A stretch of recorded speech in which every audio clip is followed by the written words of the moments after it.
Further, it articulates the need for inclusion in acquisition of ICT infrastructure, capacity building, security and management of ICT, and adaptation of digital content for learners and trainees with special needs. Ladies and gentlemen, over the years, the ministry has invested in the requisite ICT infrastructure, capacity building of teachers, and development of digital content. The program we are launching here today, therefore, is timely and being implemented at an opportune time when competency-based teacher education targets to equip the teacher educators and the teacher trainees with the relevant knowledge and skills necessary for development of digital literacy among our learners.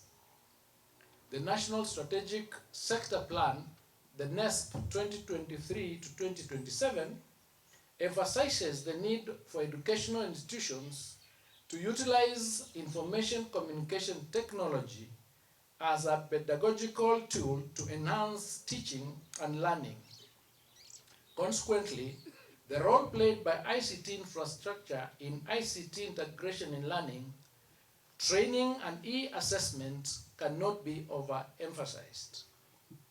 The use of ICT in learning and training not only enhances educational outcomes in our teachers' training colleges, but also equips our teacher educators with the necessary tools for preparation of teacher trainees to succeed in the rapidly evolving 21st century classroom. I am therefore immensely grateful for the readiness to support the ministry in implementing its mandate. This great collaboration, in addition to other ICT initiatives in the teacher training colleges, will ensure our teacher trainees acquire the necessary hands-on skills required to completely deliver ICT lessons, thus improving learning outcomes in our classrooms.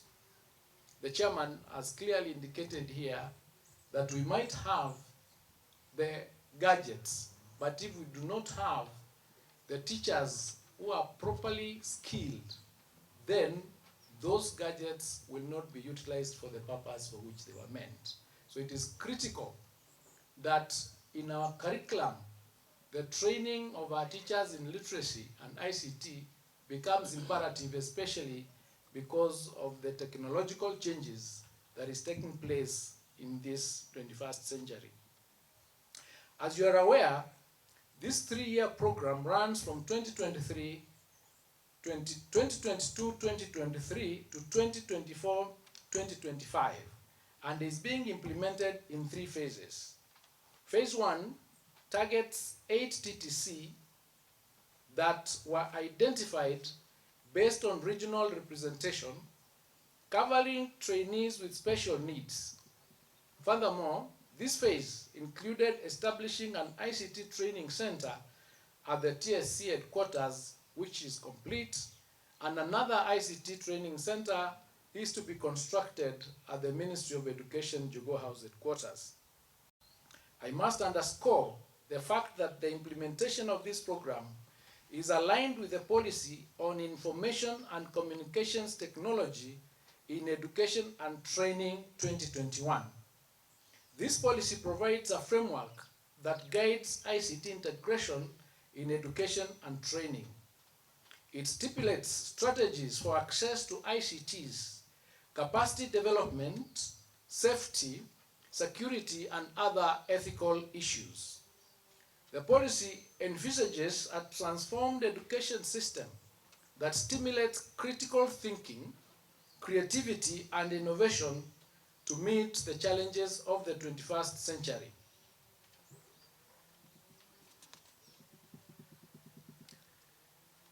Component 1 of this program focuses on the renovation, the construction, and equipping of ICT laboratories in all the 8 TTCs.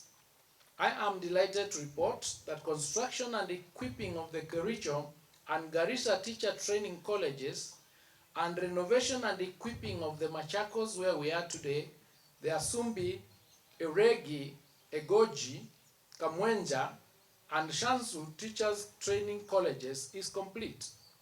This has been a collaborative effort with support and oversight from both the Ministry of Education and the Safaricom Foundation. Ladies and gentlemen, Component 2 of the program targets capacity building of teacher educators in ICT integration in learning and training.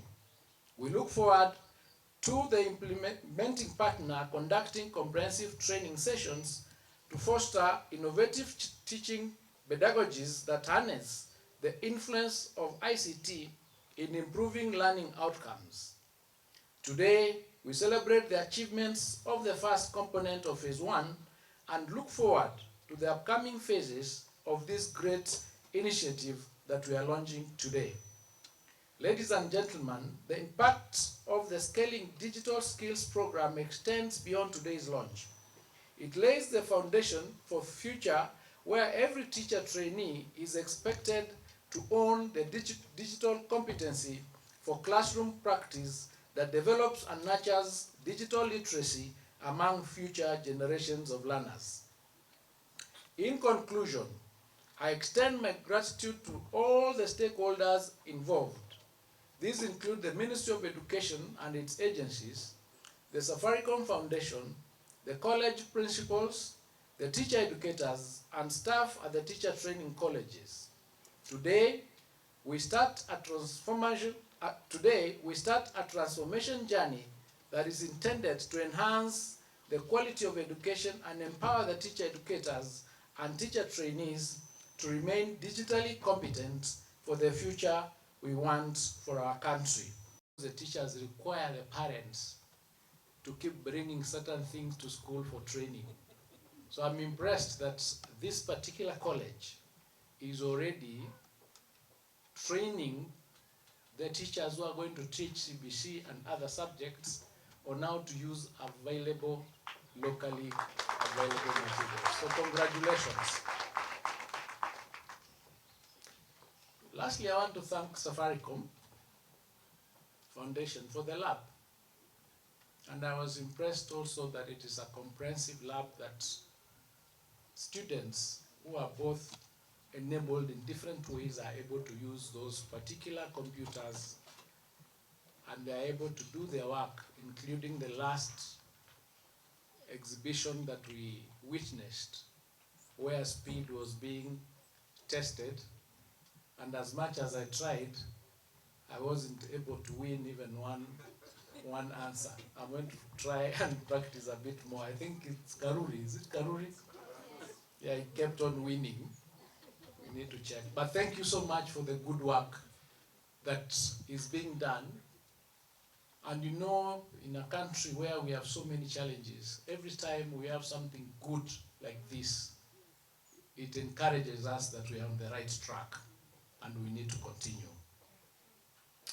So ladies and gentlemen, I'm extremely excited to be part of today's event, at which we are launching an incredibly transformative initiative in our teacher training colleges known as Scaling Digital Skills Program.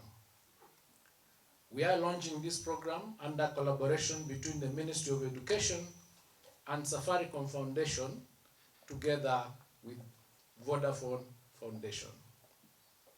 The Ministry of Education and its agencies continue to implement programs aimed at realizing Sustainable Development Goals, otherwise known as SDGs, that touch on the sector developing human capital as envisioned in our country's Vision 2030, in the African Union's Agenda 2063, and Vision 2050. The sessional paper number 1 of 2019 calls for integration of ICT in education, in training, in research, in management teaching, and in learning at all levels.